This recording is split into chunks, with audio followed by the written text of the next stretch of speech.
Today, Precarious plays Pokémon Colosseum. What?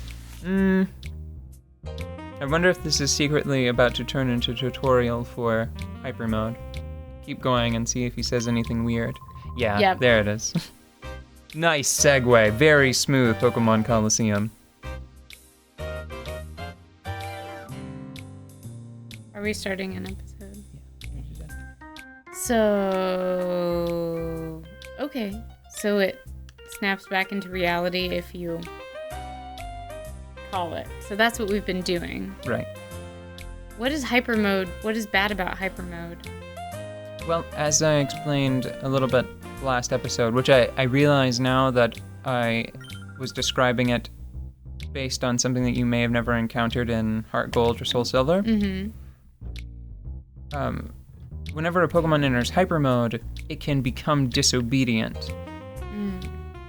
And it just... I think if you ask it to Shadow Rush, go in there and... Yeah, I was gonna say, where the hell is the jail?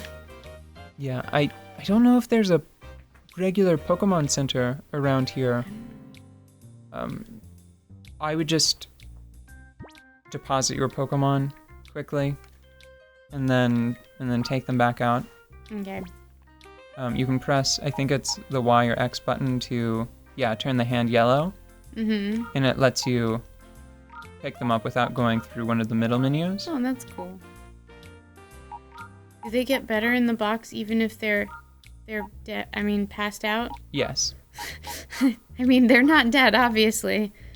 That would be really excellent if they Well, could not just yet. come back from the dead. Not yet, because we really haven't gotten to start our Lethal Lads and Lasses run. Oh, Not truly. I don't know if I got to talk to you about that. I don't like that set of rules.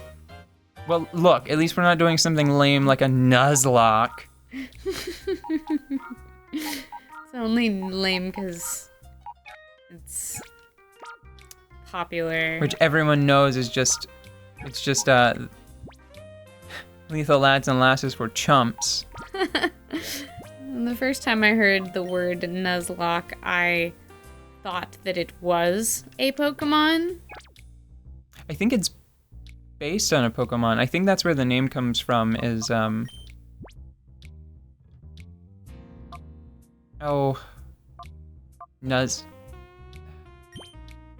I can't remember the name of the Pokemon.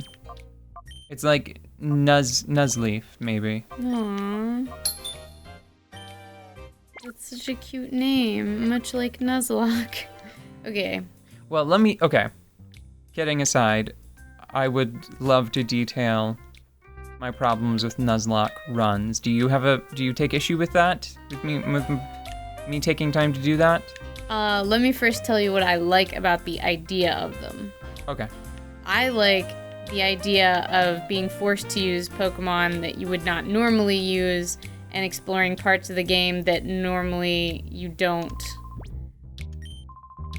go with. But this game is doing that for you, yeah. Right now. Like, this game is designed around ideas that... Aww. Oh my god, I can't stop. He's so cute. They're all so adorable in 3 dimensions with their little floats and their animations, and I can't deal with it. Psyduck is a little... Oh god, not another one. Is looking a little rotund in 3D. Looking a little bottom heavy. Psyduck has always been a little bottom heavy, if you want to be like that. But I like the idea of a Nuzlocke run because it takes a lot of the cold strategy feelings out of it, and makes it more feel like a journey. However, I'm sure that it would be entirely frustrating and I would not be able to get through it and have a fun time. You should use Misdreavus to start knocking out Psyduck, and then you should switch out Quilava, because Quagsire is water ground and Psyduck is water. Psyduck. Wait, Quagsire is the purple guy. Okay, yes. And we need to, okay. And then switch out Quilava, and who should I switch him out for? Probably Umbreon. Or maybe Espeon because its level is a little lower and you can balance out the experience. And it'll be able to use Reflect, and maybe Quagsire has ground moves.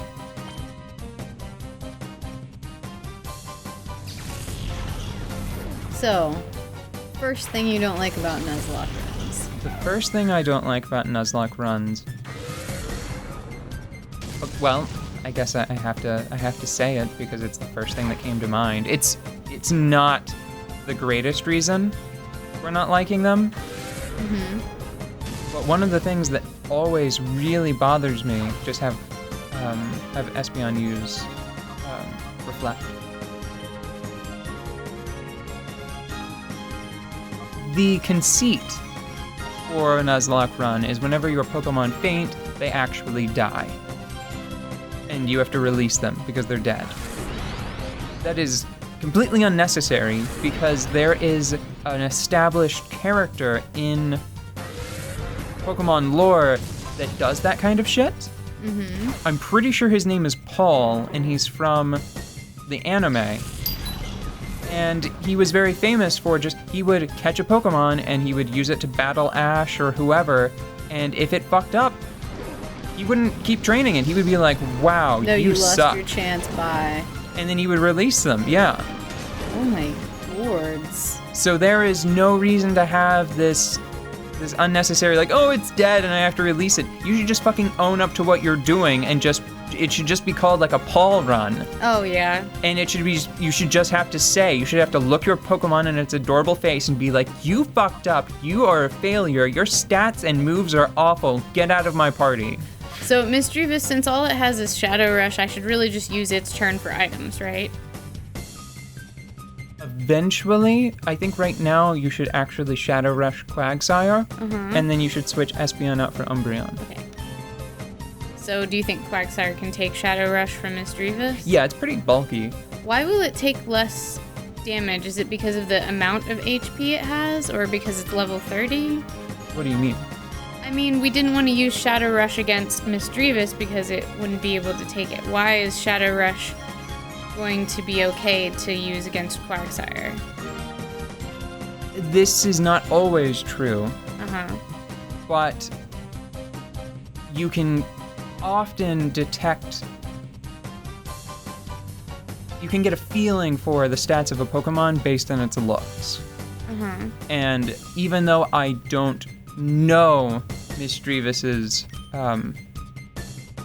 base stats off of the top of my head, just by looking at it, I would be willing to wager that it is probably pretty frail. Umbreon? Yes, it is probably pretty frail, but with higher than average speed, and one of its attacks is higher. At least one of its attack stats would be higher. Looking at Quagsire, I would also be willing to bet that it's probably a little on the slow side, and makes up for the lack of speed with a combination of superior HP and defenses.